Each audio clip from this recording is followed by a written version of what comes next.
욥기서 42장 10절에서 17절의 말씀을 가지고 이렇게 제목을 잡았습니다. 우리 다 함께 제목을 큰 소리로 한번 외치십시다. 시작. 나의 공경을 돌이켜 주소서. 아멘. 이 말은 주여 나를 도와주소서 하는 그런 의미가 있습니다. 우리가 읽은 욥기서는 크게 세 부분으로 나눌 수 있습니다. 그 첫 번째 부분은 욥이 당한 참상에 관한 것입니다. 어느 날 갑자기 집이 무너져 10남매가 한꺼번에 죽고, 그리고 욥이 소유했던 소와 양떼들은 다 약탈당하고 말았습니다.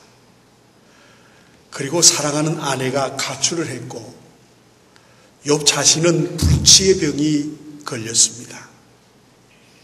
아마 여러분 이 정도의 고통이라면 살아있는 것이 기적입니다.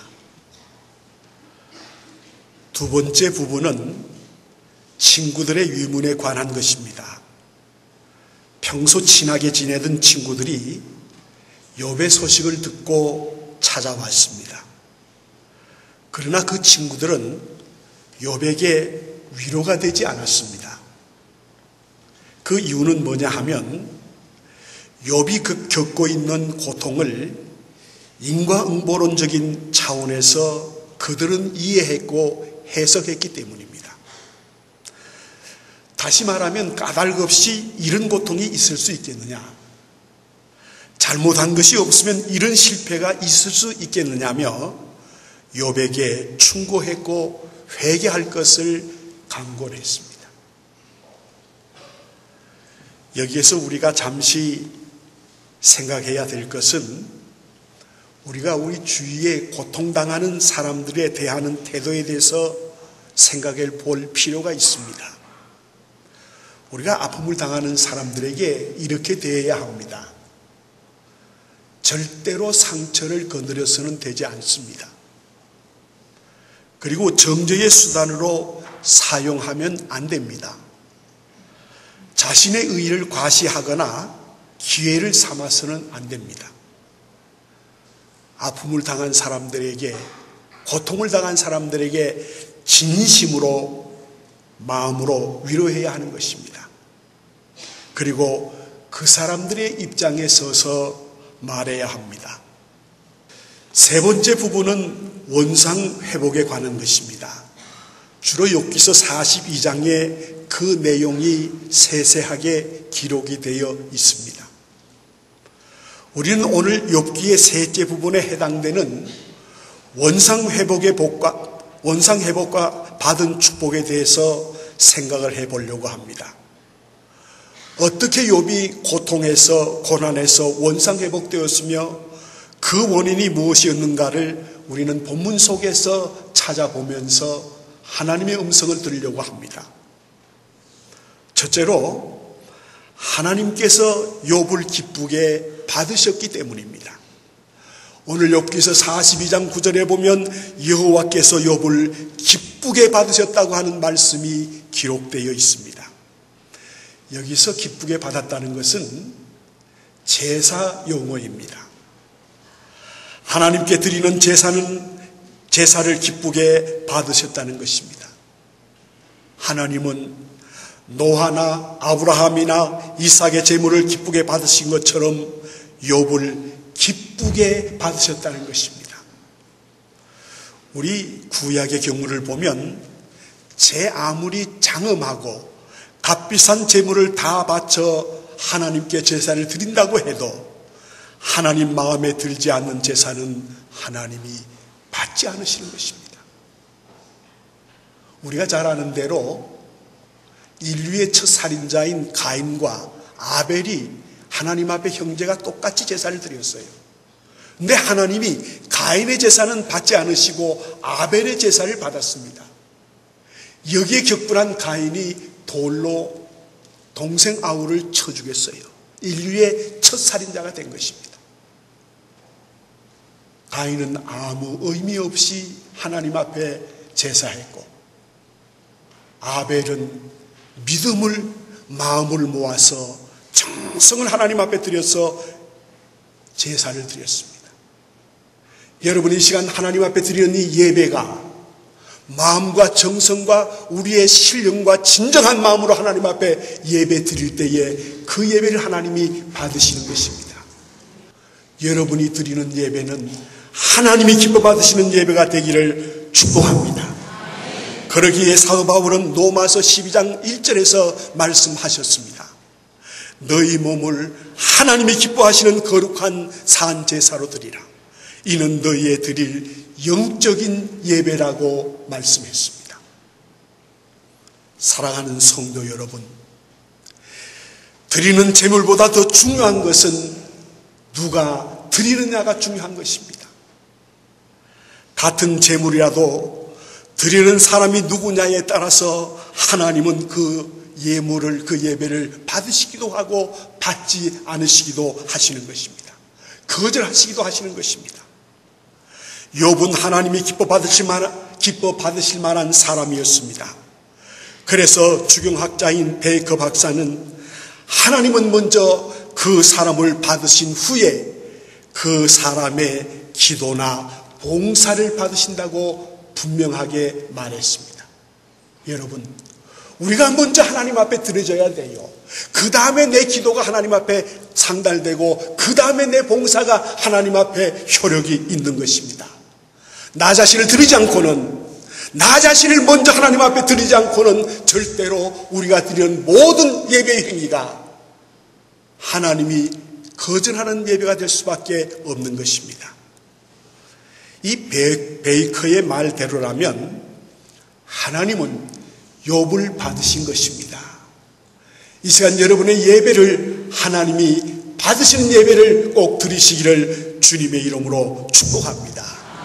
욥기서 4장 8절에 보면 이런 말씀이 기록되어 있습니다. 내 종 욥이 너희를 위하여 기도할 것인즉 내가 그를 기쁘게 받으리라고 했습니다. 하나님은 왜 욥을 받으셨을까요? 이거 중요합니다.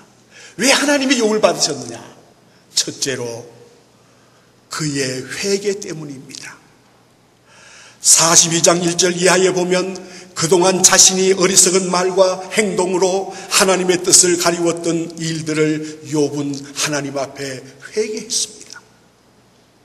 그리고 6절에 보면 내 스스로 거두어드리고 티끌과 재 가운데에서 회개한다고 그는 고백하고 있습니다. 성도 여러분, 우리가 하나님 앞에 나와서 제일 먼저 해야 할 행위는, 예배 드리기 전에 제일 우리가 하나님 앞에 먼저 해야 할 일은 내가 한 주간 동안 세상에 나가서 지었던 모든 죄를 하나님 앞에 회개해야 합니다. 회개하지 않는 예배는 하나님이 받지 않으세요. 회개하지 않고 그대로 있으면 내 속에 죄가 있는데 어떻게 하나님이 그 예배를 받을 수가 있겠습니까? 성도 여러분, 하나님은 회개하는 사람을 용납하십니다. 하나님은 회개하는 자를 사랑하십니다. 하나님은 회개하는 자를 용서해 주시는 것입니다. 그러므로 우리 신앙생활 가운데 가장 중요한 것은, 하나님과의 관계가 바로 맺혀지는 것은, 제일 중요한 것은 바로 회개입니다. 회개해야 우리의 마음이 깨끗해지는 거예요. 거룩해지는 거예요. 그래서 하나님은 말씀하십니다. 내가 거룩하니 너희도 거룩하라. 회개하지 않는 예배 상달되지 않습니다. 그러므로 우리가 예배에 나와서 하나님 앞에 철저하게 한 주간 동안 지었던 죄를 회개해야 하는 것입니다. 여러분 다 회개의 사람이 되시길 바랍니다. 두 번째, 왜 하나님은 욥을 받으셨습니까? 그의 정당성 때문이었습니다. 욥기서 42장 7절에 보면 욥은 욥의 친구들에게 너희가 나를 가리켜 말한 것이 내 종 욥의 말같이 옳지 못하다고 했고, 8절에 보면 너희가 나를 가리켜 말한 것이 내 종 욥의 말같이 옳지 못함이라고 했습니다. 이 욥기서는 처음부터 마지막까지 친구들과 욥 사이에 벌어졌던 논쟁은 욥이 늘 지는 쪽이었고 밀리는 쪽이었습니다. 친구들과 논쟁할 때. 친구들의 충고도 옳았고 정당한 것처럼 보였습니다. 그리고 친구들의 충고가 대단히 신앙적인 것처럼 보였습니다. 욥이 어려움을 당하는 것, 그게 분명히 하나님의 뜻이 있다. 그들은 그렇게 말합니다. 굉장히 옳은 것 같지요. 그러나 하나님이 내린 결론은 그 반대였습니다. 욥이 정당하다는 것입니다. 욥이 맞다는 것입니다. 고린도전서 4장 3절에 보면 너희에게나 다른 사람에게나 판단받는 것이 내게는 매우 작은 일이라고 했습니다. 사랑하는 성도 여러분, 누가 옳고 그른가 하는 것은 최후의 판단은 하나님이 하십니다. 누가 잘 믿느냐, 누가 못 믿느냐 하는 것은 역시 하나님이 결정하시는 것입니다. 가장 중요한 것은 하나님의 인정을 받는 거예요. 여러분, 사람들의 인정을 받지 못해도 좋습니다. 하나님이 인정하시면 사람들에게도 인정받게 되어 있는 것입니다. 요셉을 보십시오. 보디발의 아내의 유혹이 계속해서 다가왔을 때, 결과적으로 보디발의 아내가 유혹할 때 이렇게 말했습니다. 내가 하나님 앞에서 어떻게 죄를 짓겠느냐고 하면서 겉옷을 던져버리고 뛰쳐나왔습니다. 그리고 그 결과는 감옥에 들어갔어요. 그러나 어떻게 되었습니까? 하나님 앞에 인정받았을 때 욥의 생애는 풀려나기 시작했습니다. 하나님께서 그 생애를 책임져 주신 것입니다. 여러분, 우리가 믿음의 생활을 하면서 제일 중요하게 생각하는 것은 내가 하는 일이 하나님께 정당한 것인가, 하나님이 인정하시는 것인가를 우리가 생각해야 합니다. 그리고 하나님이 인정해 주시면 그것으로 끝이 나는 것입니다. 욥은 하나님의 인정을 받았습니다. 우리 사랑하는 성도들도 믿음의 생활을 하시면서 하나님의 인정을 받으시기를 주님의 이름으로 축복합니다. 그 다음에 세 번째, 왜 하나님은 욥을 받으셨을까? 하나님의 종이었기 때문입니다. 욥기서 42장 7절에 보면 내 종 욥이라고 말씀하셨고, 그리고 42장 8절 첫머리와 마지막 부분에 보면 역시 두 번씩이나 하나님은 욥을 향하여 내 종이라고 그렇게 부르셨습니다. 종은 주인의 소이시며 주인을 위하여 일하는 존재인 겁니다. 욥은 하나님의 종이었기 때문에 그를 기쁘게 받으신 것입니다. 우리 모두 주님이 기쁘게 받으시는 하나님의 사람들이 되시길 바랍니다. 하나님의 종들이 되시길 바랍니다. 종들은 주인이 원하는 대로 하는 거예요. 내 마음대로 할 수가 없습니다. 신앙생활의 가장 중요한 클라이막스는 하나님이 원하는 대로, 하나님의 뜻대로 하는 것이 바로 종의 사명인데, 욥은 그 사명을 감당했기 때문에 하나님이 욥을 받으신 거예요. 하나님을 믿는 하나님의 성도들은 절대로 내 마음대로 하면 되지 않습니다. 하나에서 10가지, 10에서 100가지 모든 것 다 하나님께 여쭈어야 하고 하나님께 물어서 하나님의 뜻대로 사는 사람이 하나님의 종이에요. 욥은 바로 그렇게 살아서 하나님의 사랑을 받게 된 것입니다. 두 번째, 이 욥은 친구들을 위해서 기도했기 때문에 하나님이 사랑하신 거예요. 오늘 본문 10절에 보면 욥이 그의 친구들을 위하여 기도할 때에 여호와께서 욥의 공경을 돌이켰었다고 말씀했습니다. 욥은 자신이 당한 공경을 풀어달라고, 어려움을 풀어달라고 기도하지 않았습니다. 욥은 자기의 친구들을 위해서, 자기의 벗들을 위해서 기도했습니다. 이게 무슨 말입니까? 중보기도를 했다는 말이에요. 다른 사람을 위하여 욥은 기도했다는 말이에요. 자기가 당한 고통이 어려웠습니다. 10남매를 하루아침에 다 잊어버렸고, 가지고 있던 모든 재산이 다 하루아침에 약탈당하였고, 사랑하는 아내가 저주하고 자살하라고 했고, 그리고 욥의 몸에는, 온 몸에는 그냥 계속해서 병이 있어서 귀하로 벌겋고 끌어내는 그런 고통 속에 있으면서도 자기를 위하여 기도하지 않고 친구를 위하여, 벗을 위하여 기도했다는 것입니다. 그런데 여기서 중요하게 우리가 들여다봐야 할 것이 있습니다. 하나님은 욥의 중보 기도를 들으시고 욥의 공경을 돌이켜 주셨습니다. 다시 말하면 남을 위하여 기도했더니 내 문제가 해결되었다는 사실입니다. 여러분, 이 신앙의 원리를 아셔야 합니다. 어떤 사람은 그저 나만, 내 가족만, 내 자식만, 아니에요. 신앙의 깊은 경계를 가진 사람은 나보다는 다른 사람을 위하여 기도하는 것이에요. 중보 기도하는 사람이 되어야 하는 거예요.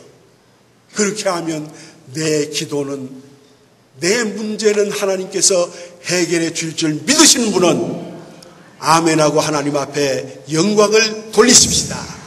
믿으시죠? 다른 사람을 위하여 기도해 보세요.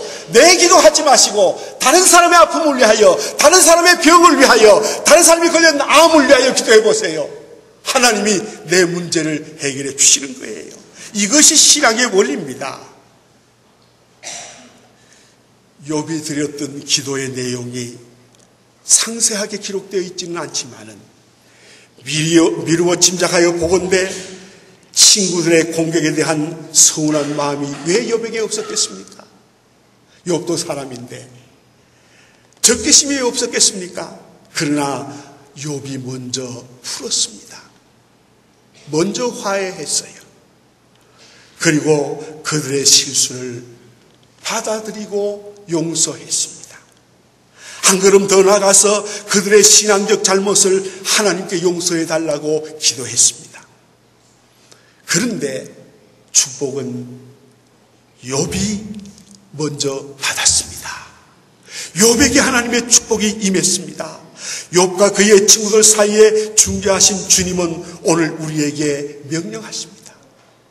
너희들도 서로 기도해 주라. 너희들도 서로 사랑하라. 너희들도 서로 위로하고 용서하라. 이렇게 주님은 말씀하십니다. 세 번째, 결과를 생각해 보겠습니다. 첫째, 어떤 결과가 나타났냐 하면 욥의 모든 고통의 세월이 끝났습니다. 10절에 보니까 여호와께서 욥의 공경을 돌이켰었다고 말씀했습니다. 이 말씀에 대해서 유명한 지경학자 베이컨은 말합니다. 사탄에 의해서 시작된 욥의 공경은 하나님의 자비로 끝났다. 하나님의 사랑으로 끝났다고 했습니다. 두 번째 결과는 뭐냐 하면 욥은 자기가 가지고 있던 소유의 갑절의 축복을 받았습니다. 욥기서 40장 1절에 보면 그전 소유보다 갑절이나 하나님께서 욥에게 주셨다고 말씀하고 있습니다. 그리고 12절에 보면 여호와께서 욥의 말년에 욥에게 처음보다 더 복을 주시더니 라고 했습니다. 욥은 잃었던 아들과 딸 10남매도 다시 낳게 되었습니다. 그리고 나갔던 아내도 돌아왔습니다. 그리고 욥을 괴롭혔던 병도 치료되었습니다. 우리 오늘 읽은 본문에 보니까 욥에게 세 딸이 있는데 이 세 딸이 다 미스 우스였습니다. 욥이 우스 땅의 사람인데 이 세 딸이 아리따고 이뻤다 그랬어요. 성경이. 왜 성경이 그런 말을 잘 안 하는데 오늘 보니까 아리따고 이쁘다는 것은 다시 하나님이 축복으로 주셨을 때 그렇게 미스 유스를 주는 거예요. 이쁜 딸을 가진 사람이 보통 복이 아니에요. 그렇게 욥이 복을 받았어요. 성도 여러분, 소유는 귀한 것입니다. 더욱이 잃었던 것들을 고스란히 찾는 것은 감격스러운 일입니다. 욥은 극절의 복을 받았습니다. 그것은 고통을 인내하고 견뎌낸 신앙의 장부에게 주신 하나님의 큰 축복이었습니다. 세 번째 결과는 욥은 떠났던 많은 친구와 주위의 사람들이 다시 돌아왔습니다. 욥을 저주하고 자살을 강요했던 사랑하는 아내도, 그리고 잃었던 10남매도 다시 찾았습니다. 그리고 그의 형제 자매 친구들이 하나름씩 선물을 사들고 찾아왔습니다. 욥의 집에는 한바탕의 잔치가 벌어졌습니다. 그리고 그동안 겪었던 욥의 고통을 서로 위로하며 정겨운 장면이 벌어지고 있었습니다. 저는 이 대목을 읽으면서 우리 교회 공동체를 생각해 보았습니다. 그리고 바람직한 교회의 모습, 건강한 교회의 모습은 어떤 것인가? 바람직하고 건강한 교회의 모습은 서로를 위해 기도하는 것입니다. 여러분 주위에 우리 성도들을 위해서 기도하시길 바랍니다. 그리고 서로의 감정을 풀고 용서하는 것입니다. 그리고 서로 함께 기쁨과 슬픔을 나누고 위로하는 것입니다. 그리고 중요한 것은 어려울 때 서로 돕고 격려하는 것입니다. 우리는 오늘 본문 속에서 다음과 같은 교훈을 찾게 됩니다. 그 첫 번째 교훈은 그 사건 자체가 문제인 것이 아니라 내가 문제다. 자, 우리 다 같이 오른손으로 가슴에 얹고 내가 문제다. 문제는 나에게 있는 거예요. 상대편에게 있는 게 아니에요. 내가 문제예요. 그래서 김수환 추경이 있을 때 모든 것 이렇게 내 탓이다. 이런 캐치프레이를 천주교에서 내걸은 거예요. 이건 성경적입니다. 욥의 문제는 고통, 실패, 좌절, 친구의 공격이 문제였던 것이 아니라 내가 문제라는 것입니다. 욥이 나를 찾았을 때, 모든 문제를 나에게 돌렸을 때 문제가 풀렸습니다. 둘째는 그 문제가 문제인 것이 아니라 내 믿음이 문제다. 자, 따라서 오른손 들고 가슴을 치면서 내 믿음이 문제다. 내 믿음이 문제다. 이렇게 생각하면 됩니다. 욥의 문제는 욥기 42장에서 그 반대로 하나님 앞에 자신의 신앙을 올바로 고백하면서부터 풀리기 시작했습니다. 만일 어떤 문제가 아직도 풀리지 않고 있다면 그 문제를 풀게 될 내 자신의 믿음의 문제가 있음을 깨닫고 내 믿음을 한번 점검해 보시기를 바랍니다.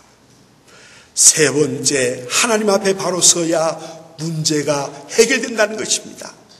즉 신앙이 바로 서야, 신앙이 올바로 서야 해결된다는 거예요. 하나님이 욥을 받으시도록 합당하게 섰을 때 문제가 해결되기 시작했습니다. 우리 모두가 저마다 특이한 문제를 가지고 있습니다. 여러분 아마 그 문제를 가지고 나왔습니다. 여러분 그 문제를 풀기 위해서 노력하고 지금도 기도하고 있을 것입니다. 여기에서 중요한 것은 내가 문제이며 내 믿음이 문제이며 내가 하나님 앞에 바로 서는 것이 문제인 것입니다. 공경을 돌이키시고 문제를 해결하시는 분은 하나님이십니다. 그러므로 우리는 이렇게 하나님 앞에 고백해야 합니다. 주여 나의 공경을 돌이켜 주옵소서. 주여 나를 도와 주옵소서. 이렇게 우리는 고백할 때 우리의 모든 문제는 다 해결될 줄로 믿으시는 분은 아멘 하시기를 바랍니다.